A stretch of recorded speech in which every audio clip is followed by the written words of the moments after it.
After the inauguration in 1993, the Clintons fired the White House Travel Office employees, allowing their wealthy Hollywood friends to take over the lucrative travel business. This led to investigations by the FBI, DOJ, GAO, Oversight Committee, and the Whitewater Independent Counsel. The Clintons claimed the firings were due to financial misdeeds, but the employees were cleared on all counts. Hillary Clinton allegedly played a central role in the firings, yet in her sworn testimony, she claimed she was not involved. The independent counsel found this to be factually inaccurate and that she made factually false statements. The Clintons were forced to remove their friends and reinstate the previous employees. Vince Foster, the longtime friend and companion of Hillary Clinton, was significantly involved in several Clinton scandals. Due to the strange circumstances surrounding his death in 1993, an investigation ensued. Before the police arrived, Clinton staffers illegally removed boxes of documents on Whitewater and presumably Travelgate and other sensitive issues. President Clinton put his wife in charge of the most expensive program in the country. There was a national outrage that the unelected, unqualified First Lady was going to design America's healthcare system. In a 1993 interview, Hillary Clinton admitted, "I am not an expert on healthcare. I'm not somebody who has studied it." Hillary Clinton kept the Presidential Task Force on National Healthcare Reform shrouded in such secrecy that a federal judge threatened to hold the administration in contempt. 2 years later, the healthcare plan was a 1,342-page nightmare, including gatekeepers, health alliances, purchasing cooperatives, new and higher taxes, and restrictions on choosing doctors.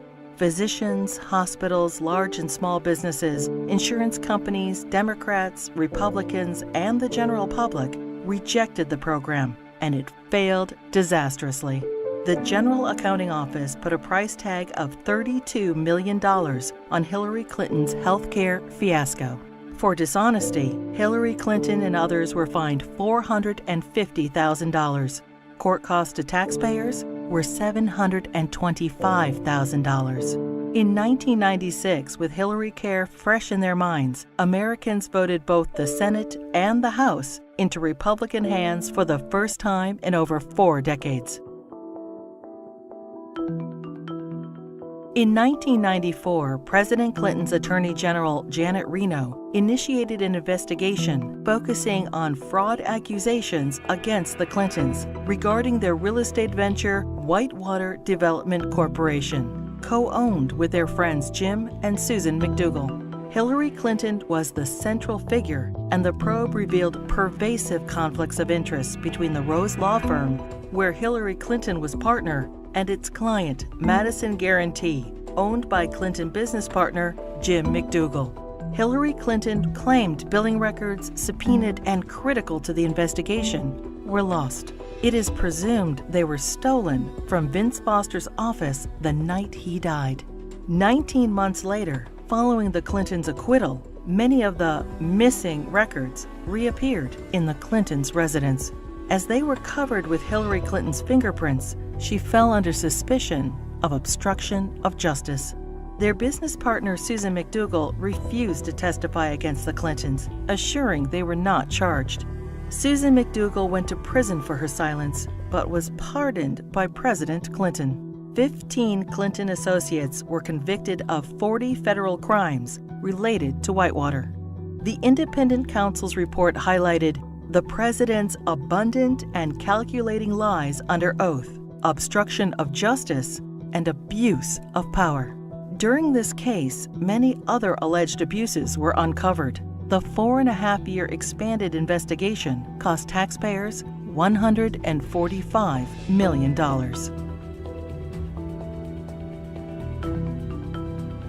Hillary Clinton's trades in cattle futures raised suspicions of improprieties as her very first trade of $5,000 quickly turned into over $490,000. She refused to release her tax returns for the years in question. Hillary Clinton insisted that she made all the investment decisions herself. The investigation proved her trades were actually placed by her friend James Blair through the brokerage firm Refco. James Blair was outside counsel for Tyson Foods, the largest employer in Arkansas, which is state regulated.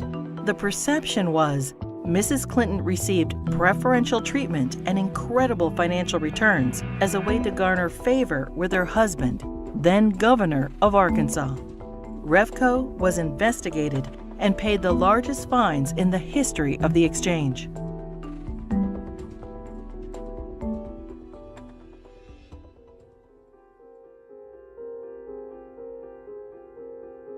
The Clinton administration improperly requested and received FBI background reports on 900 Republican officials. Hillary Clinton allegedly initiated the request to add data to her enemies list, leading to 3 separate investigations in 1996. In testimony, the White House Personnel Security Director refused to name Hillary Clinton as the source of the request, and he was forced to resign. Hillary Clinton claimed she was guiltless and was called a congenital liar in the New York Times.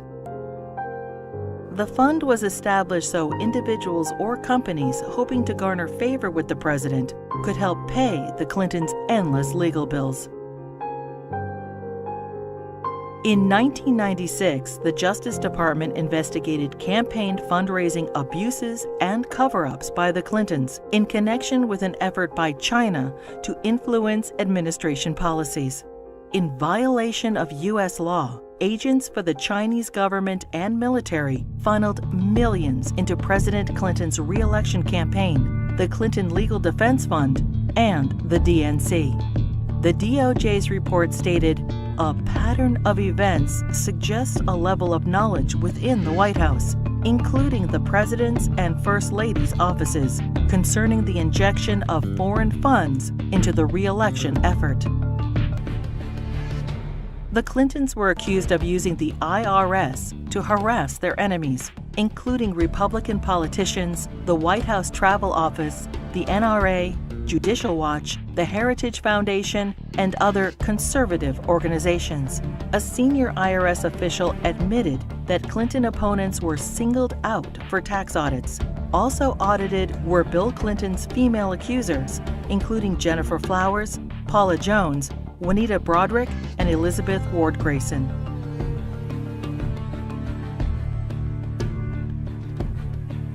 As he was leaving office in January 2001, President Clinton pardoned 450 people for crimes ranging from cocaine trafficking to kidnapping and terrorism. Several pardons personally benefited Hillary Clinton and were investigated for direct ties to her New York Senate bid. Mark Rich, a billionaire fugitive, owed the government over $160 million and was charged with tax evasion, wire fraud, racketeering, and trading with Iran. Rich's ex-wife, Denise Rich, a close friend of the Clintons, donated over $600,000 to the Clinton Presidential Library just prior to the pardon. Mrs. Rich also gave $14,000 to the Clinton Legal Defense Fund and $135,000 to Hillary Clinton's Senate campaign. The New Square Four were elders of a Republican voting Hasidic community convicted of defrauding the government of millions of dollars. Candidate Clinton met with their Grand Rabbi. Hillary Clinton received their votes, and the New Square Four received their pardons. Hillary Clinton claimed, "I did not play any role whatsoever in the pardons." Hillary Clinton's brother, lawyer Hugh Rodham, charged high fees to use his family influence to obtain presidential pardons. Carlos Vignali, a Los Angeles drug lord, paid Rodham over $500,000, and his sentence for cocaine trafficking was commuted. Almond Braswell, a scam artist, paid Rodham over $250,000 and was pardoned for defrauding senior citizens of millions of dollars. Fighting for Puerto Rican independence, the FALN exploded 138 bombs in New York City, Chicago, and Puerto Rico. During a 10-year reign of terror, 13 innocent people were killed and over 80 were maimed. New York City Councilman Jose Rivera met with Hillary Clinton proposing pardons for FALN members in return for Puerto Rican support in her Senate race. 2 days later, President Clinton pardoned 16 FALN terrorists. These pardons were condemned by Democrats and Republicans, the House and Senate, the FBI, the U.S. Attorney, the Federal Bureau of Prisons, and the Fraternal Order of Police. Another probe into Clinton wrongdoing ensued. When Congress requested additional information, President Clinton claimed executive privilege, preventing anyone involved with the pardons from testifying. Hillary Clinton claimed no involvement in or prior knowledge of the decision. Former Democratic President Jimmy Carter called these shameless pardons disgraceful. The largest political fundraiser in U.S. history became the largest election fraud in history. In the year 2000, the fundraiser for Hillary Clinton's New York Senate race was attended by 1,300 people, including the Hollywood elite and the Democratic leadership. In violation of federal election statutes, an individual, Peter Paul, financed the entire event. Peter Paul was also a convicted cocaine trafficker. In violation, Hillary Clinton was involved with the solicitation of funds and the coordination of the gala. In violation, Hillary Clinton requested in writing an additional $150,000 from Peter Paul in untraceable securities.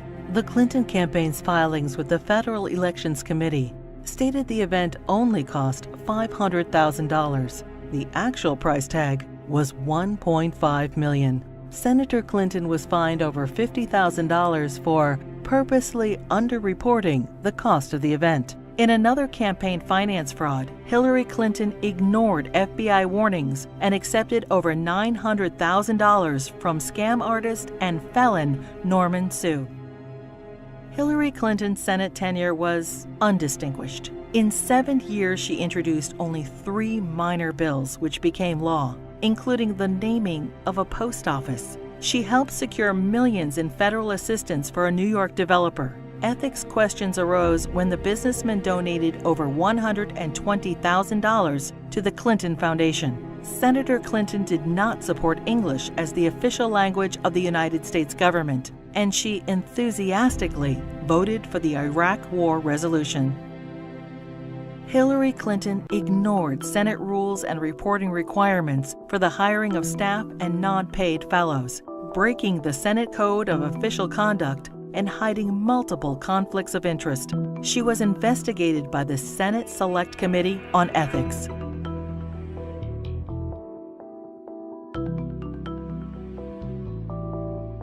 Hillary Clinton's long history of campaign finance abuses continued. Jeffrey Thompson and other fundraising bundlers for her failed 2008 presidential campaign pled guilty to conspiracy and campaign finance law violations. In the primaries, Democrats nominated the little-known junior Senator Obama over the well-known, scandal-ridden Hillary Clinton. In 2009, President Obama nominated Hillary Clinton as Secretary of State. In 2014, the State Department spokesperson was asked to identify one tangible achievement from Hillary Clinton's 4 years as Secretary of State. She responded, "I am certain those who were here at the time, who worked hard on that effort, could point out one." Secretary Clinton's tenure had no signature doctrine or diplomatic breakthrough.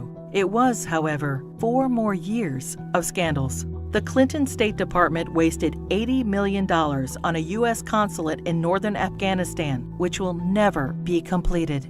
Under Clinton's name, the Foreign Service gathered details on foreign diplomats, our allies and officials of the UN, including internet usernames, email addresses, credit card numbers, fingerprints, frequent flyer account numbers, and work schedules. The Clinton State Department lost approximately $6 billion due to improper filing of contracts. The FBI, CIA, and the DOJ requested that Boko Haram be designated as a terrorist group so the agencies could pursue them. Secretary Clinton declined, and the group continued its reign of terror, including the kidnapping of 300 schoolgirls in Nigeria. A special investigator for the State Department claims probes into illegal acts by the Diplomatic Security Service and ambassadors were influenced, manipulated, or simply called off under Hillary Clinton. These include sexual assaults by State Department security officials in Beirut, endemic engagement of prostitutes by Hillary Clinton's security detail, drug use by State Department contractors in Baghdad, solicitation of child male prostitutes by U.S. ambassador to Belgium. Secretary Clinton's spokesperson claimed Hillary Clinton had no knowledge of any of the scandals in her State Department. We learned of it from the media and don't know anything beyond what's been reported.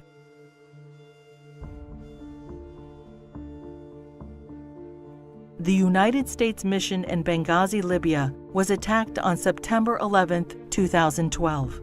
As Hillary Clinton was Secretary of State at the time, she is at the heart of the cover-up investigation.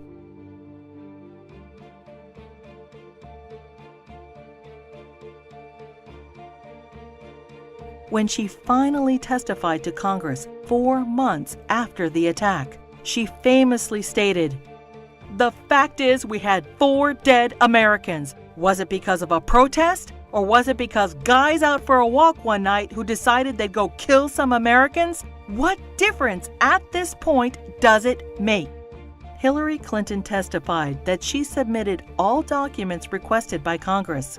20 months later, and only through a Freedom of Information Act request, 41 new documents were released, including changes to Ambassador Susan Rice's talking points. More documents are still being withheld.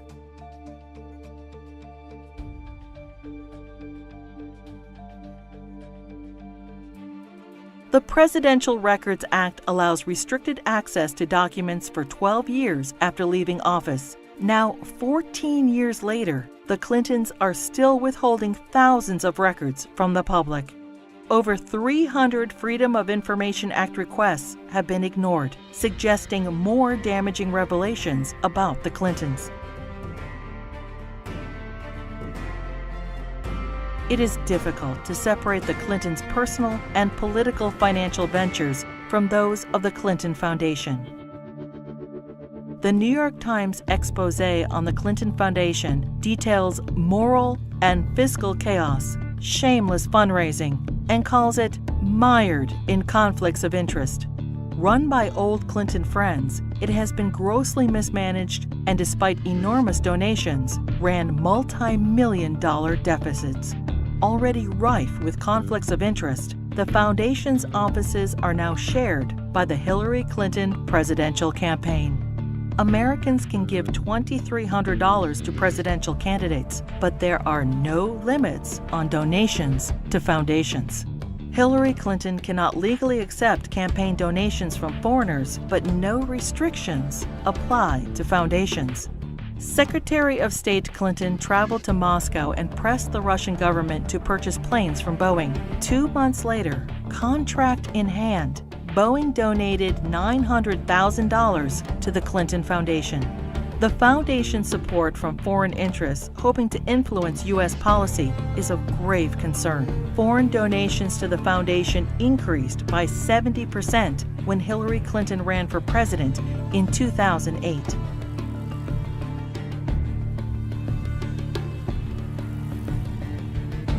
Saudi Arabia has financed terrorists, has an abysmal women's rights record, and punishes homosexuality by death.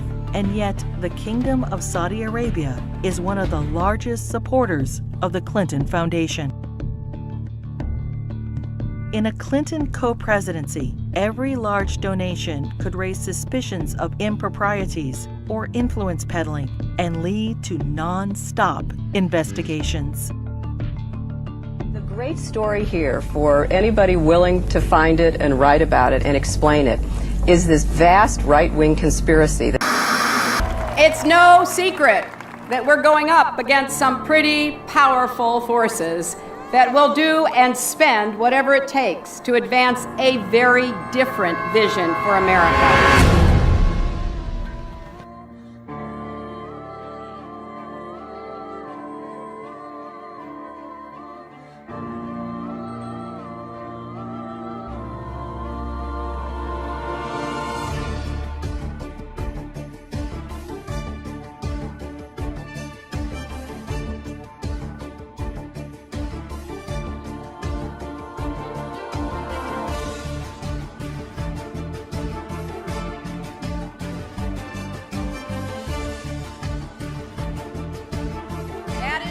why I am running for President of the United States. The people want to know Hillary. The Hillary that I knew back here in Arkansas. When she was in the Benghazi hearings, when she said, "What difference does it make? They're dead." What difference at this point does it make? That's the Hillary I know. We came, we saw, he died. Hi, Secretary Clinton. Would you sign this for me? Sure, what's your name? If you can make it out to Christopher Stevens. I think you knew him. Yeah, I'm not going to make it out to Chris Stevens. What difference does it make? Here it goes, here. Senator Clinton has extraordinary ability to obfuscate, refuse to answer questions, avoid confrontations, and up until now has been given a pass on it. A story in the New York Times talking about why Senator Clinton voted this way, because I think some people were surprised by it. And her advisor said that she voted yes because she was moving from primary mode to general election mode. Primary mode versus general election mode? How about tell the truth mode? How about we say the same thing in the primary that we say in the general election? We know that Hillary's an insecure person. Secure people don't lie. They don't lie inveterately the way she does. Hillary Clinton points to her time in the White House as a large part of her qualification for the job as president. But most of the news media has conveniently forgotten that her time as First Lady was mired in controversy. The core of the controversy is how truthful Mrs. Clinton has been in answering questions, sometimes under oath, about Whitewater and other matters. She was the First Lady to come under criminal investigation. In both Little Rock and Washington, D.C., she was plagued by numerous scandals. I finally parted company with Hillary Clinton when I saw how she was using private detectives to investigate the women who were linked to her husband. Not to change him, not to reform him, not to make him a better person, but to cow the women into silence so that he could get elected president. I do not want that woman controlling the IRS or the DEA or the NSA or the FBI or the CIA. Not in a democracy, I don't. One thing about Hillary, Bill was just a good timing guy. But Hillary, she's an animal. Hillary is the one that I promise you, she pulls the strings. She pulled them in Arkansas. She pulled them in the White House when she was there as the First Lady. And my God, if she gets to be president. Take a deep breath and relax and just, sit back, because here they come again. We're going to have to just ride through this as we have so many of these other false accusations.